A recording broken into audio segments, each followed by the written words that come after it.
స్థానిక సంస్థల ఎన్నికల్లో ప్రతి కార్యకర్తకు మనం తోడుగా ఉండాలి అని మాత్రం ఖచ్చితంగా చెప్తా ఉన్నాను. నేను మాత్రం క్యాండిడేట్ నిలబడిన తర్వాత అది విజయమైనా పరాజయమైనా కూడా ఆ ప్రతి క్యాండిడేట్కు అనిపించాలి ఎమ్మెల్యే క్యాండిడేట్ నాకు తోడుగా ఉన్నాడు అని.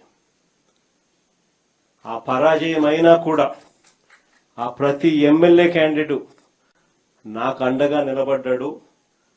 చంద్రబాబు నాయుడు అధికార దుర్వినియోగం ఎంత చేసినా కూడా, నన్ను ఓడించడానికి ఎంత చేసినా కూడా నా ఎమ్మెల్యే క్యాండిడేట్ నన్ను విడవలేదు, నాకు అండగా తోడుగా నిలబడ్డాడు అన్నది ప్రతి కార్యకర్తకు అనిపించాలి. ఆ విధంగా మీరు కార్యకర్తల మనసులు గెలుచుకునే కార్యక్రమం ఈ ఎన్నికల ద్వారా జరగాలి.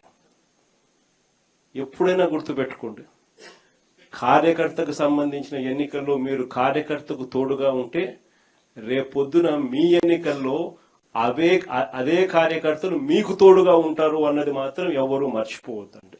ఖచ్చితంగా స్థానిక సంస్థల ఎన్నికల్లో ప్రతి చోట వైఎస్ఆర్ కాంగ్రెస్ పార్టీ తరఫున జెండా ఎగరేయాలి.